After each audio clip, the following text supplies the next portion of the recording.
Aloha and welcome to E Hana Kako. We're a weekly program on the Think Tech Hawaii Broadcast Network. We're broadcasting across the world, and if you're watching us in beautiful Honolulu from some other part of the world, come and help build our economy, and we'll visit you and build your economy. Today we're talking about something that is distinctively American and yet beloved by people across the world, the freedom of speech.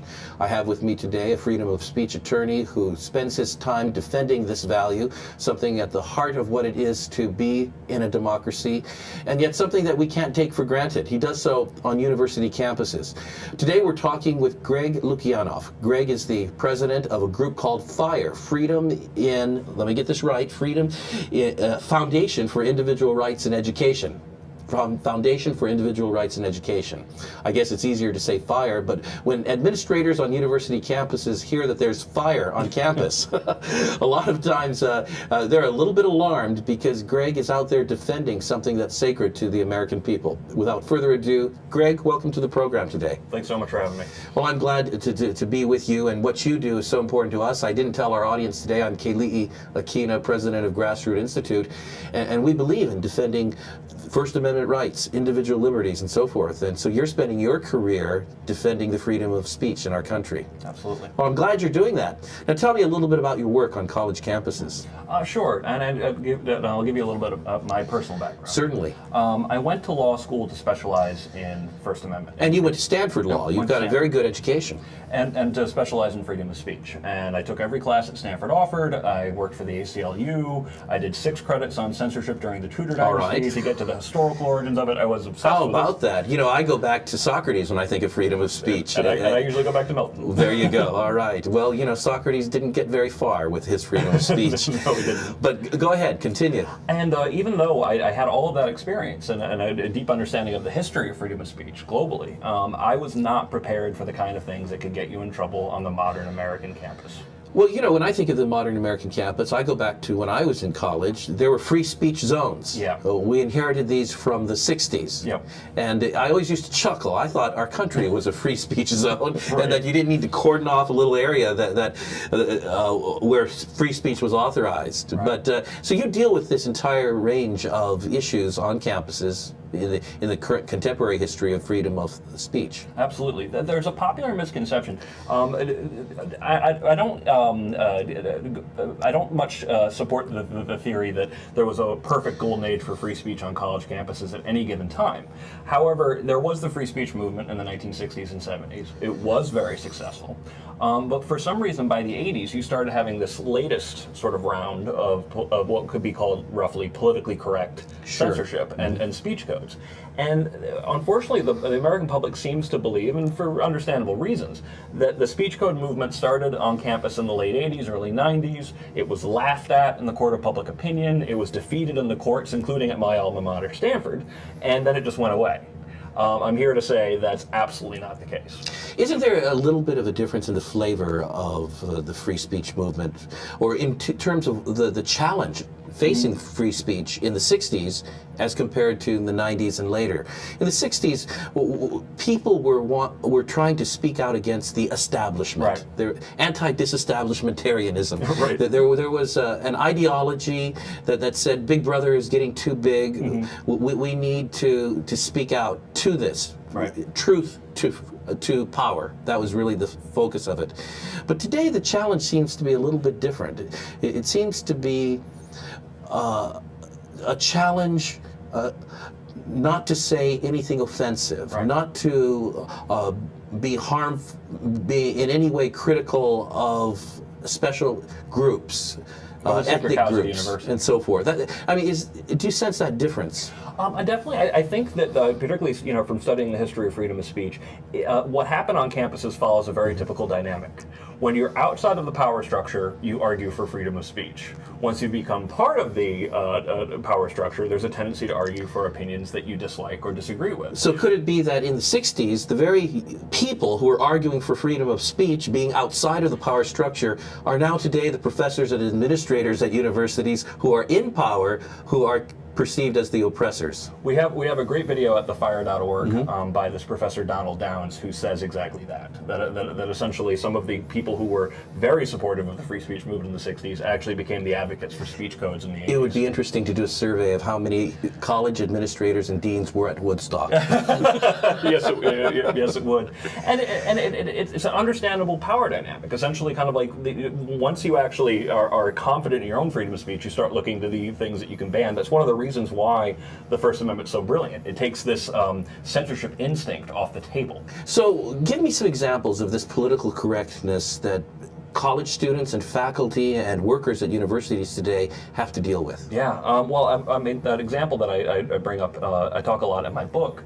That's sort of like the classic example. Sure, what's the title of your book? Oh, my book is Unlearning Liberty, Campus Censorship and the End of American Yes. Debate, and it comes out on paperback on March 11th. So very, very soon. But one of the most classic cases that I talk about is a student at Indiana University, Purdue University, Indianapolis, was found guilty of racial harassment because he was reading a book called Notre Dame versus the Klan. It was about the defeat of the Klan when they marched on Notre Dame in 1924. It celebrates the defeat of the Klan when they marched on Notre Dame in 1924. So it just makes it more ironic that they should censor it. Sure. Now, he was reading the book. He was reading it. Reading the book. And they literally judged a book by its cover and found the student guilty of racial So harassment. he was carrying a book on campus, reading it, Yep. and that, for that reason, he was accused of... Found guilty of racial harassment. Is that right? Yeah, and it's interesting because there definitely are the classic, what I call political correctness cases. Mm-hmm. Then there's also, we've discussed previously, there's the ones where it's just a sort of mindless bureaucratic application of rules. So we've dealt with a lot of libertarian students on college campuses who have tried, for example, at University of Cincinnati, they wanted to get a ballot initiative signed, literally petitioning the government for redress of grievances, something specifically protected by the First Amendment. Yeah, I read something about that in my Constitution. Exactly. And they were told that they not only had to get to the free speech zone on campus, which was 0.1% of the public campus, they had to get 10 days advance permission in order to use it. They Incredible. sued and obviously won.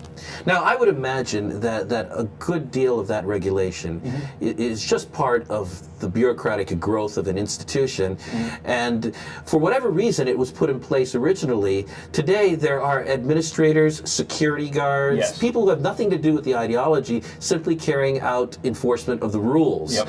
And that doesn't justify it, but that it shows the kind of care with which we need to tiptoe in today's society in order to exercise our freedoms. Yep, I think that's absolutely right. Jonathan Rauch wrote a great book called Kindly Inquisitors that came out in 1993, and he just came out with the 20th anniversary edition of it. And in that book, he talks, and in the afterword, the new afterword for the book, he talks about how, whereas once, in the 80s and 90s, speech codes were sort of passionately defended as being sort of philosophically pure and full of good intentions and rigorous and just.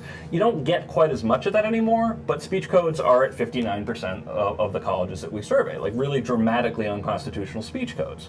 And that's partially for this sort of like Walking Dead kind of mindless application of rules and maintenance of rules since the 80s. Sure. Now, we talk about education being essential to democracy, I mean, and this is held as a sacred value amongst Americans. And yet, when you look at the history of education and the state, there has been anything but pure freedom in that. For example, Socrates, a teacher of great truths, was put to death supposedly for polluting the minds of the youth of Athens and so forth. So really, the history of censorship goes hand in hand with the history of the growth of academia. Absolutely. And Bertrand Russell Yes. was kicked out of his employment at City College of New York for having beliefs that now are taken somewhat for granted. He believed that the sex before marriage was acceptable and that homosexuality should not be criminal. And for his controversial views, he was kicked out of his job in the 40s. So just from a theoretical point of view, can we have freedom of speech so long as the funding of the institution is tied to the government or to the authorities that be? It's an eternal struggle. possible, but I do think that First Amendment law within the United States has done a really, in the 20th century at least, did a really impressive job of parsing out how you can do that. And the cardinal sin in First Amendment law is what's called viewpoint discrimination. Essentially, if you're treating someone differently just because you don't like their viewpoint under circumstance after circumstance, that's a non-starter. Maybe you could help us with a little clarification for our viewers. We recently had Ilya Shapiro, senior fellow at Cato Institute and one of our Grassroots Institute scholars, talking about First Amendment law. But you parse yourself as a free speech attorney, and oftentimes people conflate the two. First Amendment and free speech. How would you, first of all, define the area of First Amendment concerns and then free speech within that? Well, actually, I think of free speech as the bigger Boolean sphere. That essentially free speech is both a legal and a cultural concept that includes principles like scientific method, for example, is, in my opinion, sort of a subcategory of freedom of speech. That's something that Jonathan Rauch talks about as liberal science in his book. That includes principles like not just not censoring and not preventing people from being censored by mobs, which are both First Amendment principles, but also ones like hearing people out, reserving judgment, having some amount of epistemic modesty. And you point out that there's a difference between legal and societal or social. So something could be legal, but socially very bad, or and so forth. Exactly. The First Amendment and freedom of speech are not the same thing, and a lot of times people think that they're exactly the same thing. I always defend First Amendment jurisprudence as being incredibly wise and thoughtful in the lines it draws, but it's still not quite the same thing. And in some cases, free speech, when people argue free speech, they might not be arguing for saying that, like, for example, let's take a recent example, a cable news network or a cable network has a legal obligation not to fire someone for sending an offensive tweet. But when people argue free speech, really what they're saying is, don't we have a principle of hearing people out? Don't we have a principle of tolerance for opinions we dislike? And there's a tension sometimes between the two. And so it's important to recognize, based upon what you say, that we have a value of freedom of speech. But there are venues or situations in which we surrender our right to freedom of speech, such as, for example, if we are the broadcaster employed by a network, there's a certain contract between the employee and the employer. Or if somebody holds an office, such as a military officer and so forth, or a professor in the classroom. Yet, how do we balance that? Are these absolute, that employers absolutely have the right to curtail the freedom of speech of employees? It's a very interesting question. It depends on who the employer is. So when it comes to from a First Amendment doctrinal standpoint, if you're running a news network or a cable network, you have a First Amendment right as an institution, as a corporation, to fire someone for whatever reason. Well, let's pick up after this short break with this very same topic. I'm talking with Greg Lukinoff. He is the president of Foundation for Individual Rights in Education. He's a free speech attorney, and the subject of free speech is absolutely essential for our freedoms in this nation. Greg specializes by working with university campuses, students, and faculty. I'm Keli'i Akina with the Grassroots Institute. We'll be right back on the Think Tech Hawaii Broadcast Network in just a moment. Don't go away. I'm Hong Jiang, host for Asia in Review on Tuesdays. And I'm David Day, host for Asian Review on Thursdays. Both of us broadcast our respective shows at 4 p.m. And my topics tend to deal with questions related to environment, culture, history, and sometimes human rights. And my shows tend to be on international business, foreign policy, geopolitics, and national security. And you can watch our shows live on the ThinkTech website at thinktechhawaii.com. And you can also watch us on YouTube or Olalo. So come join us on Thursdays at 4 p.m. I'm David Day. And on Tuesdays at 4 p.m., I'm Hong Jiang. Aloha. Aloha. Aloha. Welcome back to a hanakako, which means let's work together. We're a weekly program on the Think Tech Hawaii Broadcast Network. I'm Keli'i Akina, president of Grassroot Institute. At the Grassroot Institute, we believe in individual liberty, free markets, and limited accountable government. A part of individual liberty is the freedom of speech, something guaranteed by the First Amendment. Today I'm talking with a scholar and a practitioner and activist in this area, Greg Lukinoff. Greg has been involved in some significant cases as well as written quite a bit on the subject, and we're going to just return to our conversation.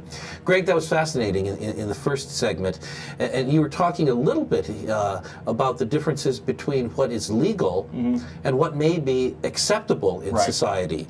I may have the freedom of speech to say something in a certain venue, but I perhaps may offend someone by saying that.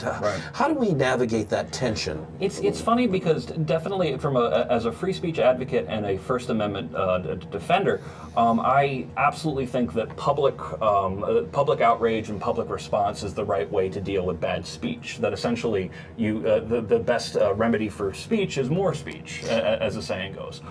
But I would say that I think culturally, I think we're probably a little bit lean too much on the side of being too easily outraged, too easily offended at this point in history. And it seems like every time I turn on CNN, it's a new controversy over someone tweeting something or someone saying something. And I think that even though they absolutely have the First Amendment right to be outraged or to be angry, I think that our tolerance for opinions that we disagree with is sinking a little bit. Now, these are two different spheres, because in the legal sphere, we have the legal right to offend. Absolutely, yeah. And there is no legal right not to be offended. Thankfully. But on campuses, I think in a lot of cases they think there is a right not to be offended. And so, talk about that a little bit. On campuses, we go beyond what is legal, and we move into the realm of what's politically correct, what's academically correct, or what's culturally correct.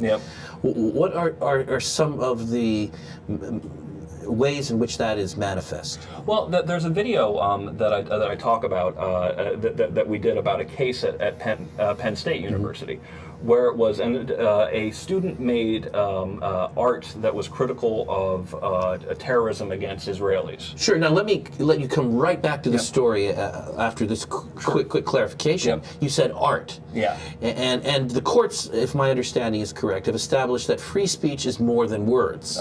That art itself can be an expression of free speech. Right, and that's generally why people talk about it as free expression within the law as opposed to just speech, because art is considered to be it's not a special category, but it's very strongly protected. Or dance could be, or fashion could be. Absolutely, yeah. Architecture could be. Absolutely. So anything that expresses a value or a communication is considered free speech. And what you say on your T-shirt, for example, there's a whole chain of law around that too. Okay, let me get back to the story. Sure. It was a student, artist, who made art that was critical of terrorism against Israelis.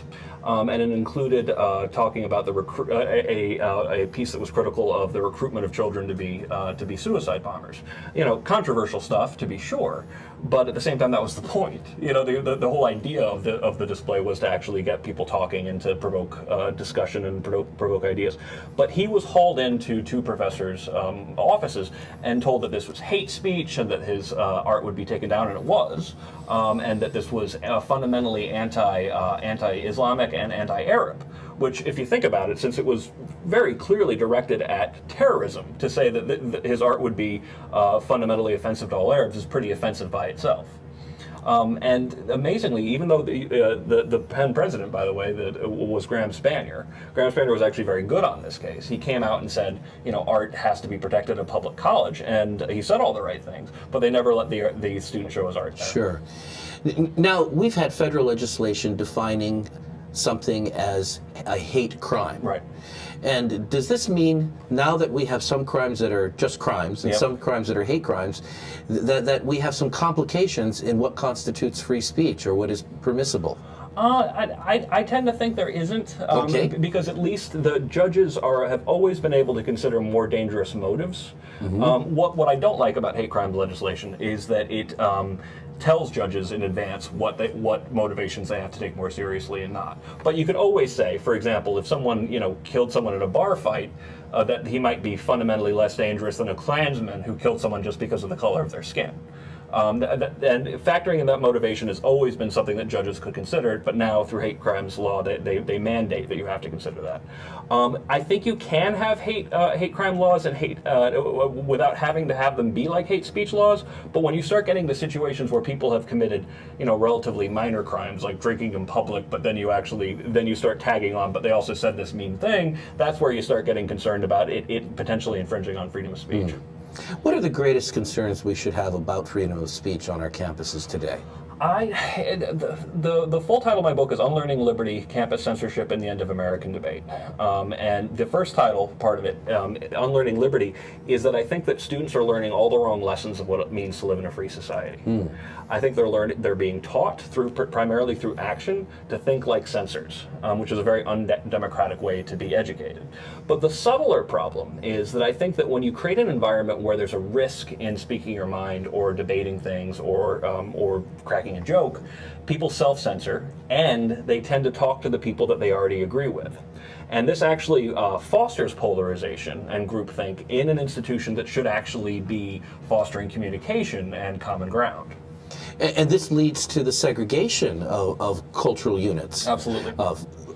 For one reason being for safety, safety in numbers. Yep. So my group that is this way based upon this factor, whether it be ethnic or cultural or any other factor, exists, another group exists. So your thesis is that restriction of free speech, censorship, leads to polarization culturally. Absolutely, and one of the most interesting statistics I came on when I was researching the book was a study that showed, the purported to show, that there's an inverse relationship between the amount of education you have and the number of political disagreements you have in an ordinary week or month.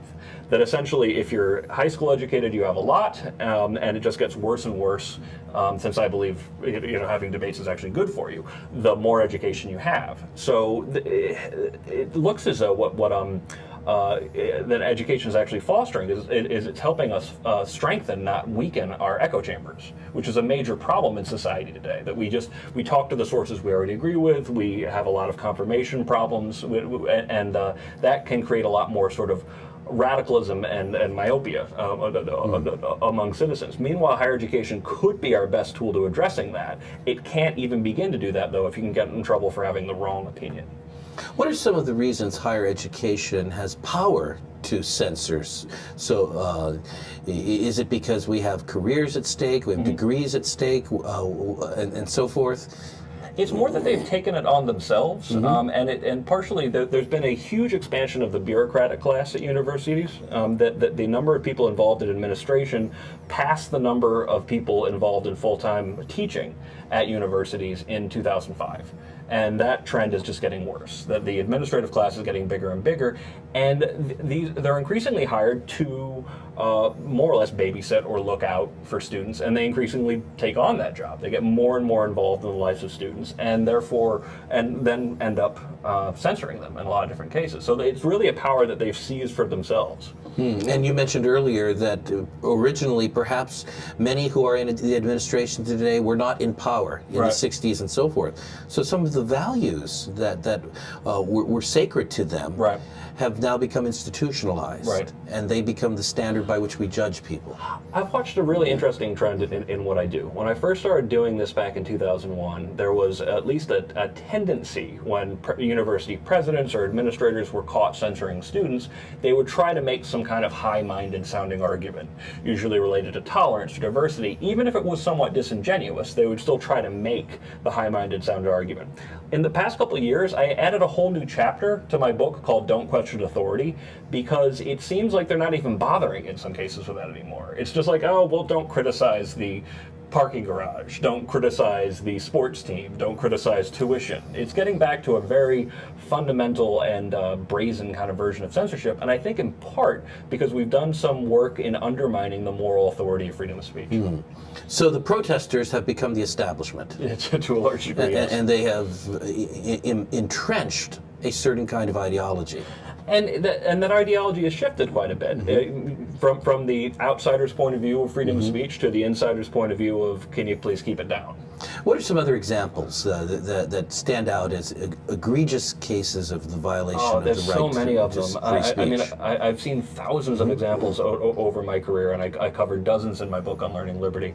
But you know, a relatively recent case was another case at Modesto Junior College, where a student was made to stop handing out copies of the Constitution to honor Constitution Day, just this past September 17th. Okay, so a student voluntarily passes out copies of the Constitution on Constitution Day on school property in on Modesto. The public part of school property.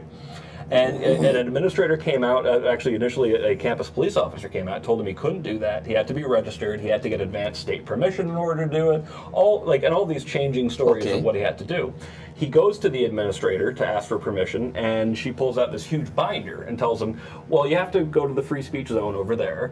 And she looks up and says, you know, you can potentially use this in a couple of days or maybe sometime in October. And it never occurred. And the good news is the student got all of this stuff on videotape. But amazingly, the university, you know, didn't immediately cave. We had to litigate in this case with an attorney named Bob Corner-Revere. We're still litigating in this case.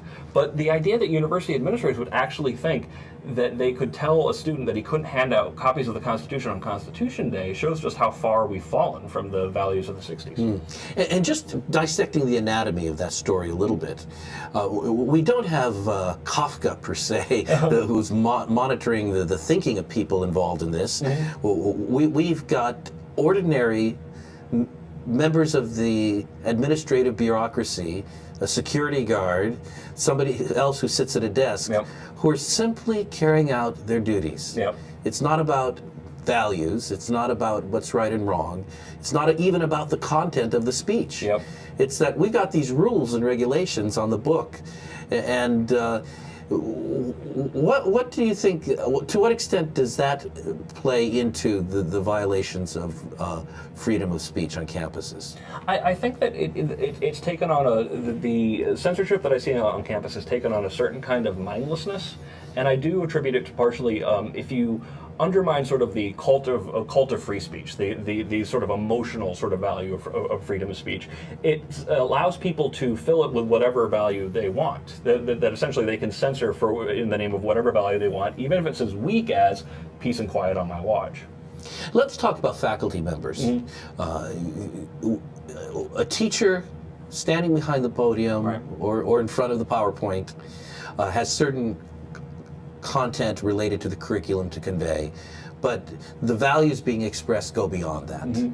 And students can take offense at what is said.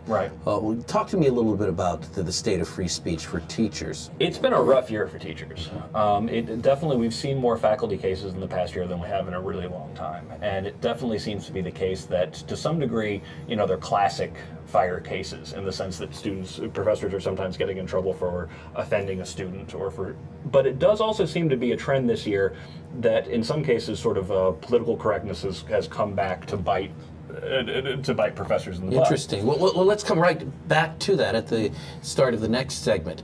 This is Keli'i Akina with the Grassroots Institute, interviewing Greg Lukinoff, who happens to be a lawyer who deals with freedom of speech issues. We'll be right back on E Hana Kako on the Think Tech Hawaii Broadcast Network after this brief message.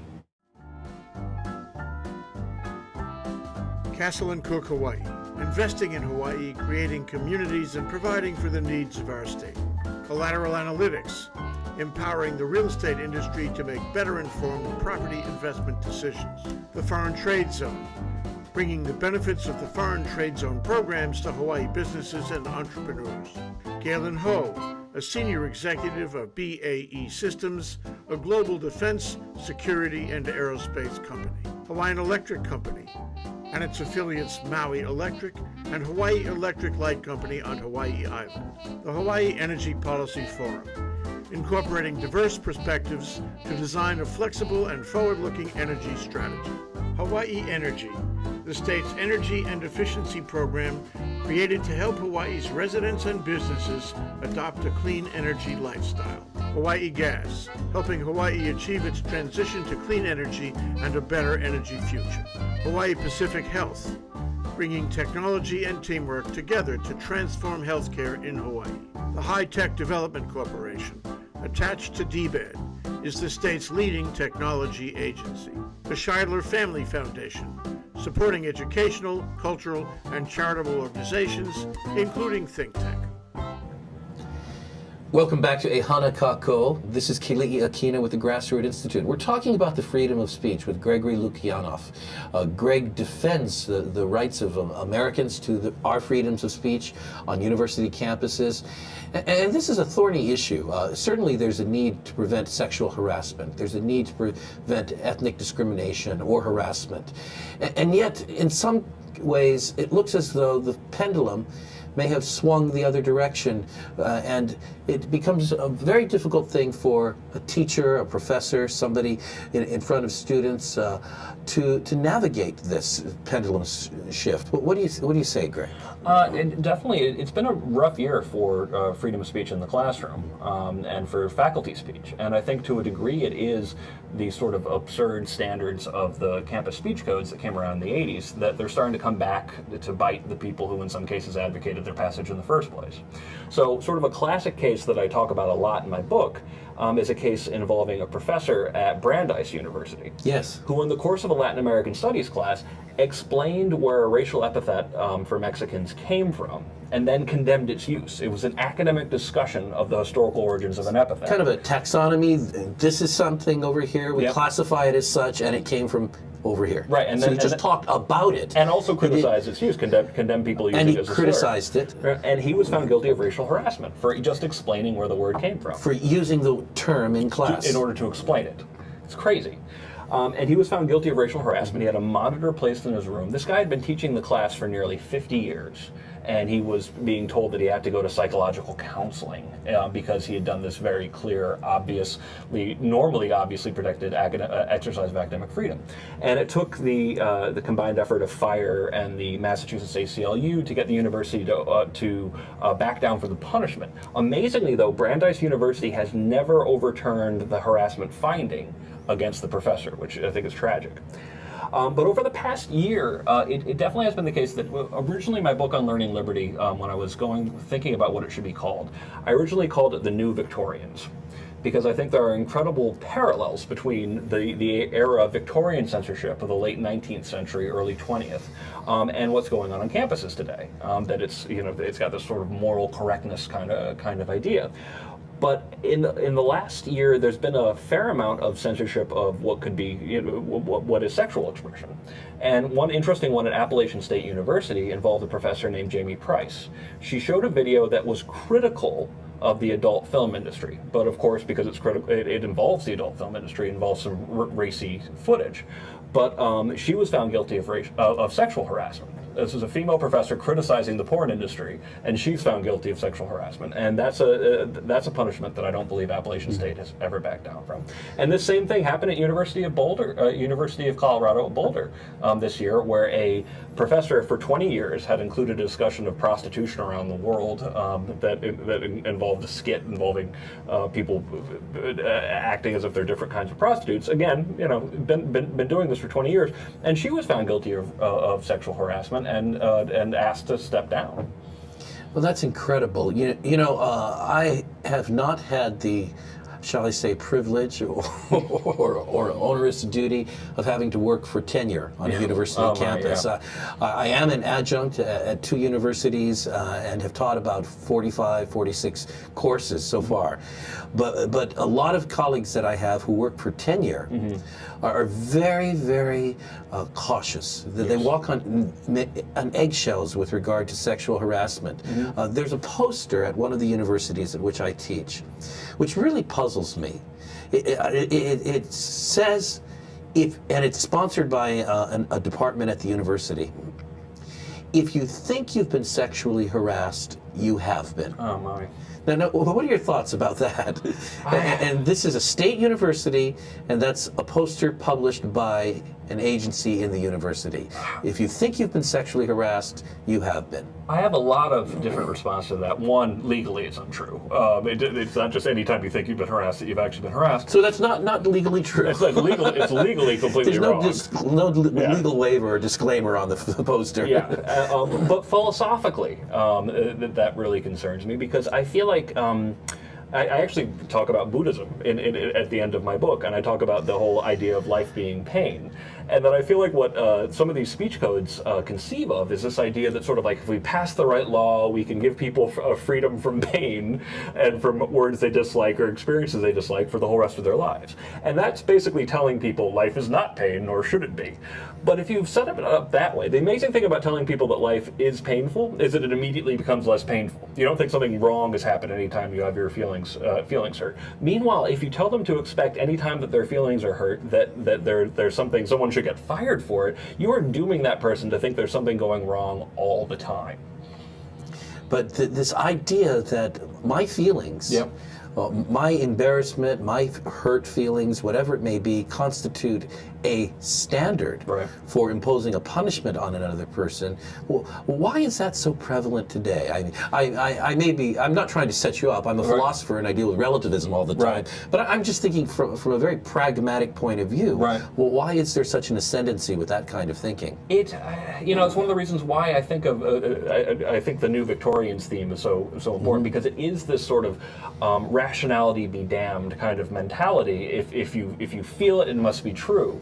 And the practical benefit of that is it means that you're always right. People always want to set up arguments, particularly people in power, so that they're always right, or the people they care about are always right. And if you say, if you feel it, I can't argue with that, and therefore it must be true, then you really are giving infinite power to anyone who makes these accusations. And they don't really think about the long-term consequences of this, that someone could actually falsely claim it, or unreasonably claim to be harassed or offended, or that people would start gaming it. I mean, the interesting thing about that case I talked about at Brandeis was, as best I could tell, there was a long history of some people within the administration disliking this professor. And as soon as they were given the smallest excuse to go after this professor, they used it. And this is something that in Philip Roth's book, The Human Stain, that's a big theme in that book. And that's one of the things I love about the First Amendment, about freedom of speech, is that it's very realistic about human nature. We are incredibly good at coming up with excuses to censor opinions we dislike. We're so good at it, we actually need a law that says you're not allowed to even try that.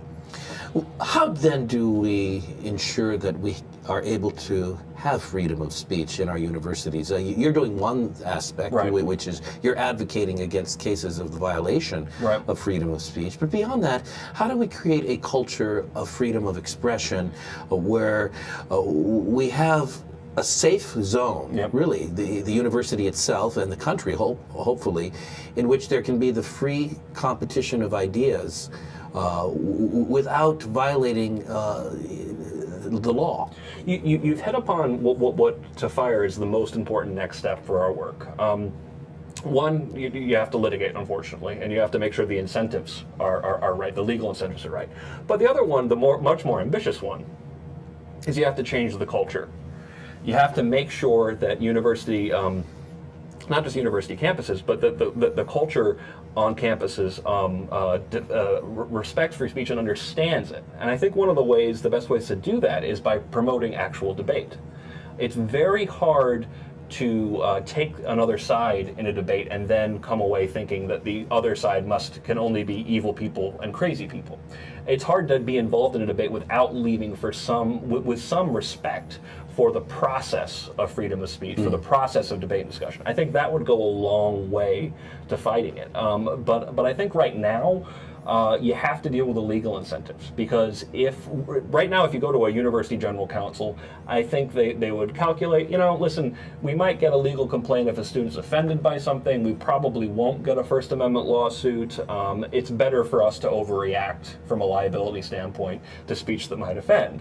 And if that's the calculus, the only way you can fight that is by resetting the legal incentives. Very good. We'll be right back for our final segment with Greg Lukinoff, the president of FIRE, Foundation on Individual Rights in Education. And we're talking about freedom of speech in the university setting. I'm Keli'i Akina with the Grassroots Institute. We're on E Hana Kako. We'll be right back on the Think Tech Hawaii Broadcast Network. Aloha. Aloha. I'm Nicole Horry for Think Tech.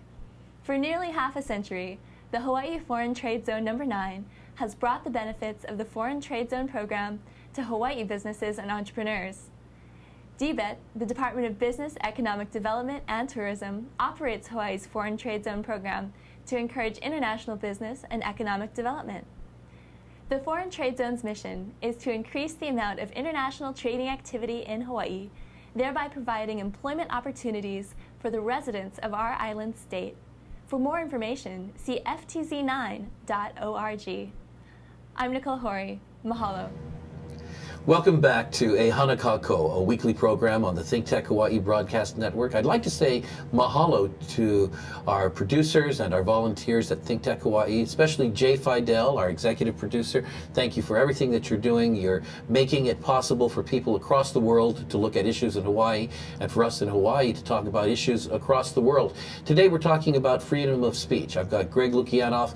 He is the president of Foundation for Individual Rights in Education. And before we close, I'd like to ask him a little bit about this organization, acronym FIRE. So there's FIRE on campus now, largely because of you and your organization. Tell us what you do. Well, FIRE defends free speech, religious liberty, due process, basic civil liberties and civil rights on college campuses. We were founded back in 1999. That means we're celebrating our 50th anniversary this year. We're going to actually have a big party at the Mandarin Oriental with Floyd Abrams and Steve Pinker. Good for you. Which should be really fun. But I think we're a really unique organization. We were founded by a liberal civil liberties attorney, Harvey Silverglate, and a more conservative-leaning libertarian professor, Alan Charles Kors. And we've always reflected that identity. I've worked for a lot of different cause-based nonprofits, and I've never even heard of one that's as sort of politically internally diverse as FIRE.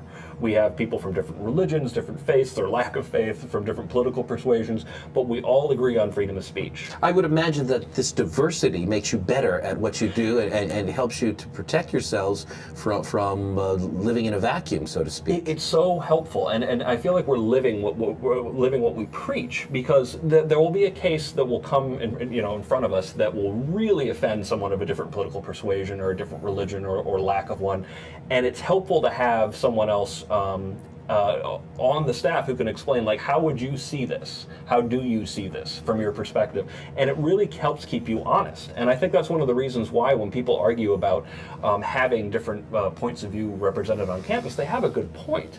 Because if you only have one point of view or a narrow set of points of view, you engage in a kind of groupthink, and you tend to circle the wagons and show how much you can agree. Having people who actually disagree with each other keeps you honest.